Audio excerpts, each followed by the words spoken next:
V-Day's 70th anniversary marked with events across Europe. Events across the UK and the rest of Europe on the weekend will commemorate the 70th anniversary of V-Day, the end of World War II on the continent. The 2-minute silence will be held at London's Cenotaph on Friday to mark the moment Winston Churchill announced that the war with Germany was over. And on Friday evening, more than 200 beacons will be lit around the UK.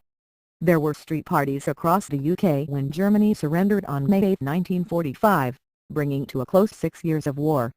Buckingham Palace was lit up for the first time since 1939, and years of blackouts were broken with a giant V symbol projected into the sky above St. Paul's Cathedral.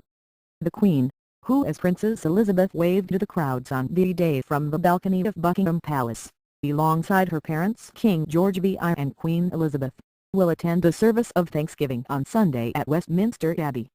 After the service, veterans and serving members of the armed forces will parade along Whitehall, past the Treasury balcony from which Churchill delivered his historic address. V-Day, held on May 8, 1945, celebrated the end of war in Europe. The British government had been planning the celebration from late 1944.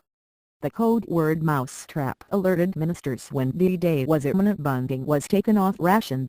Pubs stayed open late and searchlights were used to light public monuments. Churchill broadcast to the nation at 3 p.m. from Whitehall. Listeners later heard their first weather forecast since war had begun.